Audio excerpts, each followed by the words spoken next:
to see what happens now with all these alleged fraud vaccination people that return to their school this week. All the people who were accused of having fraud vaccination cards, and they never actually proved it, so they were all in September, most of them were restored to payroll, but they were on reassignment, right? Because they're like investigating them. SCI was like investigating it or whatever it is, but basically it's going to be a year. Yeah, it's basically going to be a year. So they have to, like, SCI has a year to investigate stuff or whatever, and as it was getting close to the year, what happened was those people went to court. Some of them did, and went to court, and they said that they were denied their due process because they were put on reassignment. And the contract says, like, if you're on reassignment, they have to investigate and they have to proffer 3028 charges within 2 months or return you to your school. And so since they didn't actually give them 3028 charges, which the tenured teachers were able to say that, untenured don't have that option, right? So the judge ruled that their due process was denied, and that the DOE had to return them to their schools, right? So they were getting paid. They were just like on reassignment. Most of them were like sitting home getting paid, and they were doing whatever administrative work or whatever like the board assigned them to do, right? But they were wanted to be returned to their schools, because when you're on reassignment, you can't work per session, you can't work shit. So like anyone that was coming to my office, I only had one, a bilingual speech person, and I said, if there's per session that you did and you had retention rights, you need to apply for that posting. She's like, but I can't work it. I said, it doesn't matter. You need to show intent, because if this gets resolved, which see it has, I said, you can then file a grievance for denial of your per session activity. So now originally they were going to return just the tenured people, but now the union and the DOE basically said that they all have to return, and they have to return to their schools. So it's not necessarily like they're not going to necessarily put them in the classroom, let's just say, but they get to go back to their schools now. Well, if they were hired, if the principals did the right thing, because they should have had them as like long-term subs for, because the person was not on a leave of absence. They were just on reassignment, right? So you're not supposed to hire somebody fully. So, right. Well, that's if the schools don't have the budget money to sustain having these people there do whatever. Or like keep the people that were there and let these people go back to wherever. But now you have people walking in, right, to schools that didn't set up the classroom. Like, they're just going to walk in and have to start teaching something. They weren't in these buildings at all this year. So.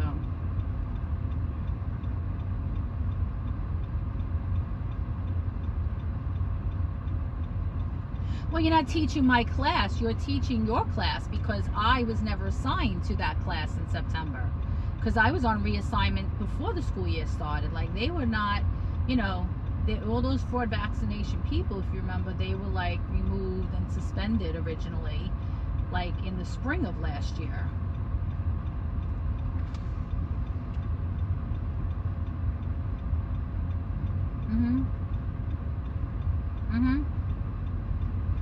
Right, I was teaching as a long-term sub, and now I'm returning back to the building. You're a long-term sub, or you're going to be gone, or you're going to be converted to like a per diem day-to-day sub. Yeah, that's the board's fault though, because you can't, you had a year to prove these, you had to prove and a lot of them got it all in that pediatrician's office. That was the whole thing. Like, you had all these adults getting vaccinated in this one pediatrician's office, and there was one guy who lived out in like, he lived out in like, let's say Westchester, but yet he went all the way to this Long Island, because it was Long Island pediatrician's office. He went all the way to this Long Island pediatrician's office to get vaccinated, and he has no kids, right?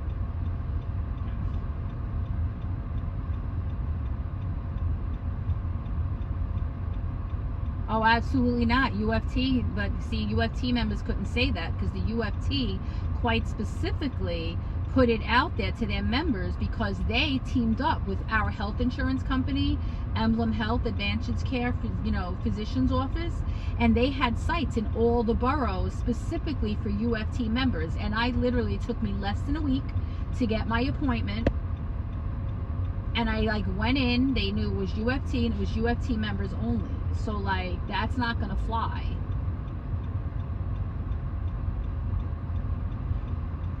Yeah, but then you still had to go back 3 weeks later to that pediatrician's office.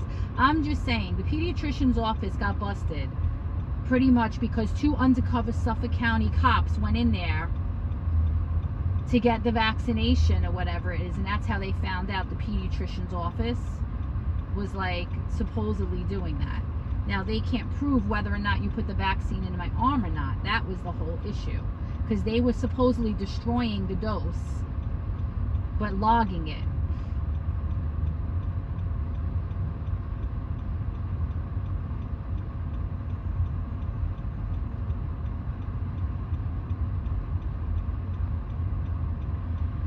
Right, but if you're a person with no children going from Westchester to Long Island,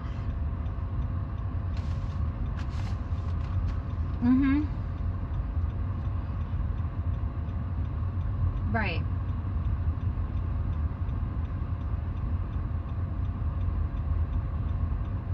Right, but the point being is when this guy got it, there were appointments near him at UFT sites, is what I'm saying. Which is why they, investigated and questioned it. But, that's why he just made it look worse for him.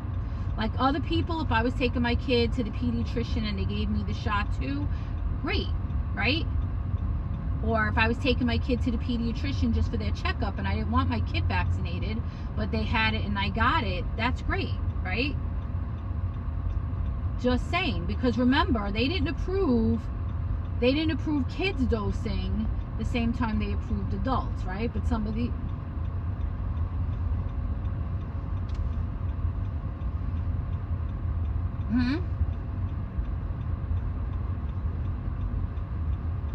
Right. Well, these people, supposedly got theirs around the time of the mandate. Like, they had to get it at that time. That's the whole thing. And by that time, Randy, there were appointments all over. These are the people that were the holdouts. Not being able to get appointment was around the time when I first got it. That's why the UFT set up these. Are you done, Adam? That's why the UFT set up these places. Because people were having difficulty getting it at those sites. But these people didn't get it until 2021 fall. They were the holdouts. So by then, they had so many, places and doses that's why they were advertising everywhere. It was not difficult to go get your vaccine anywhere in fall of last year. By fall of last year, I was getting my booster. These people went and got it October, 2021, which was last October. There was a scarcity of appointments in March, April of 2021.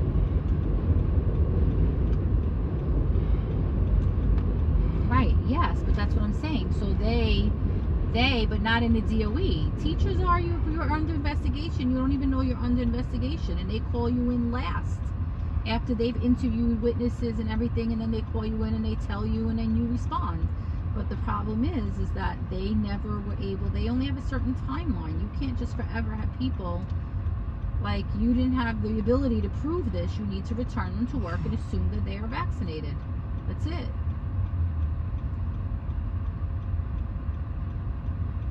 And unless some time comes, you need to return them. Now, if some time comes in the future, there's nothing that prevents the state from looking into this, you know what I'm saying, as a state matter or a criminal matter. And at some point when you prove, or if the state proves, the state health department or whatever proves that these vaccinations were fraudulent, then all these teachers and paras or whoever that got it, guidance counselors or whatever, then they're all going to be removed again on 3028 charges. But until then, you need to put them back to work.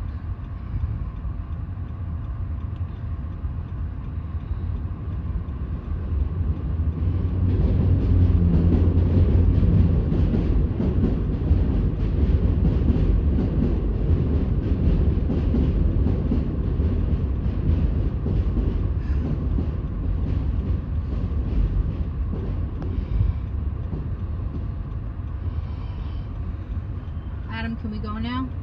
Okay. Yes?